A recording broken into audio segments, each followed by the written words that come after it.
What's up?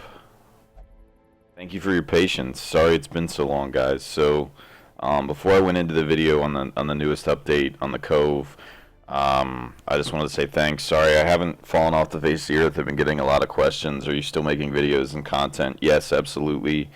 For those of you that follow me on YouTube, I've been talking about it a lot on Twitch, is that I was going to be gone for like 5 weeks for work, and unfortunately, every time I take a vacation or I leave, Darkest Dungeon puts out an update. So, sorry, I've just had really shitty timing over the last few months between my science trips and now changing positions. So, to align with that and what's going to happen moving forward is a lot of people have been asking questions about, are you still making videos? I want the Man-at-Arms, the Arbalest videos. Those are coming.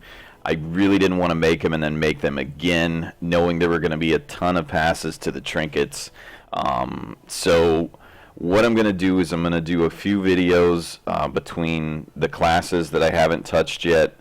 I'm going to do a new video on the trinkets and what some of the better trinkets are for each class. I'm going to change those now that there's been a trinket pass. Even though I do expect changes, nothing as broad as what has already happened. So that's some of the stuff you guys can look forward to. I am moving, so expect to see longer breaks in between videos as I'm trying to move all my stuff, and then I'm going to have a new mic and buy some new hardware, so hopefully the quality will improve on the videos that you guys are seeing that are going to come out. So with that, hope that answers some of your questions. I am back, and I will be going back to streaming over time, but right now I'm going to focus on some of the video content as my schedule doesn't permit me to stream as often. Alright, moving on. So, talking about the Cove update, what I did is I pulled some of the highlights like I usually do of the main updates from the patch. I didn't touch on everything, but obviously you all know there's a new zone that's come out called the Cove, and with that there's been some new mechanics that have been added. So now some of the monsters you'll see, they will be healing and they'll actually be guarding, something similar that you can see with the Man-at-Arms already that he does. So, whereas I have not played the content, I'm waiting to stream it live today. I can tell you I'm sure that's going to change a lot, and they also do say that this will be implemented into some of the other zones that are already out there.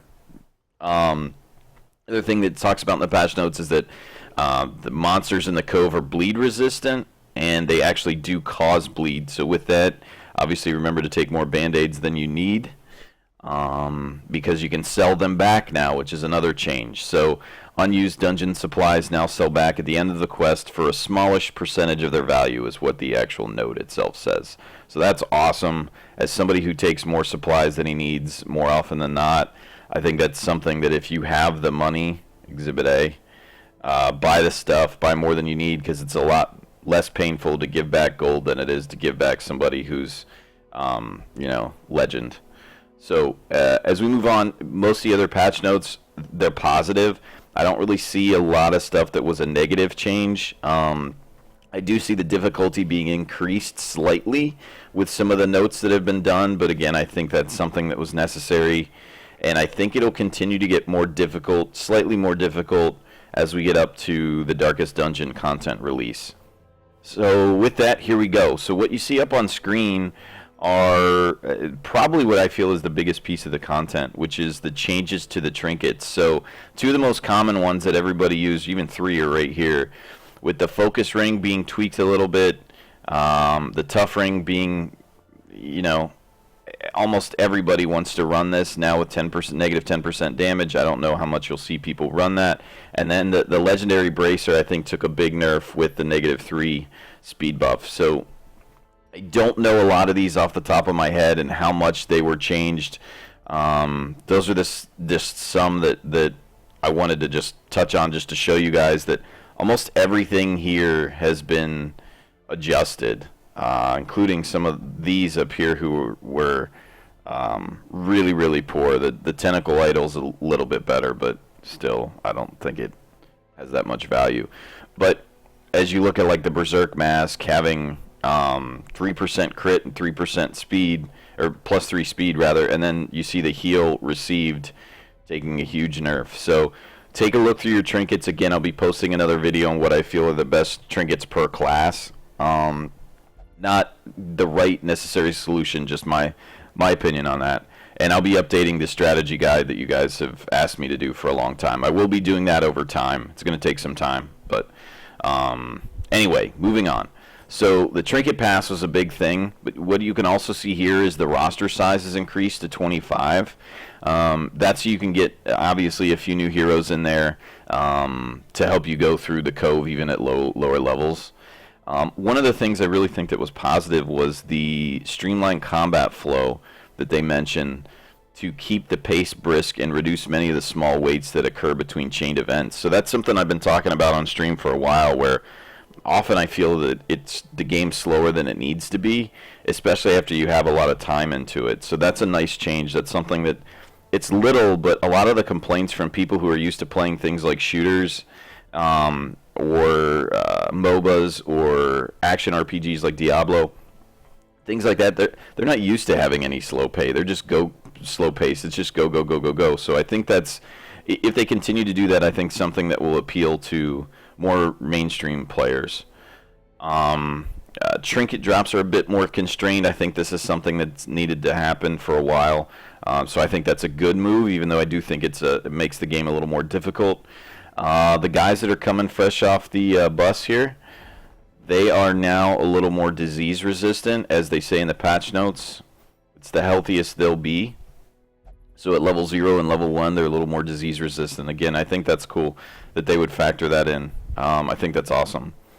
Retreating from combat adds stress. It should. I don't know why it didn't. I'm guessing that was a bug that they had to adjust, because that always should have done that, in my opinion. Camping ambushes are now much more difficult than they were before. Not only is the party always surprised, which again probably should have been the case before, the torchlight will drop to 0 during the camping ambush, which I think is, again, another thing that will make it a little more difficult on you compared to what it's been in the past. So that is going to really, some of the abilities that you have when you look at camping, when you look at Sanctuary here, this is something I don't even unlock typically, but now reducing the chance of a nighttime ambush becomes significantly more valuable. So that's going to change how I've told you guys to play for a long time, and some of the abilities that I've always told you to utilize with this patch. So realistically, those were the biggest highlights that I took out. There's a couple little things like mobs not leaving corpses, some of the smaller mobs, which I think is a good change, and that makes it a little bit easier of a game. But overall, I think what's come up in this patch is it's been made not necessarily significantly more difficult, but it's definitely upped the difficulty of the game. I didn't really go into the artwork or the sound or anything like that. I'll talk about those as I go through some of the additional videos that I'm going to put out. I wanted to really try and keep it under like 10 minutes. So with that, thanks guys for watching. Let me know what you think in the comments below. But those are the major highlights that came out today, and that's what we'll be focusing on over the next probably 2 to 3 weeks. I'll be focusing on coming out with some more content and some more videos as I travel. So thank you very much for your patience. See you.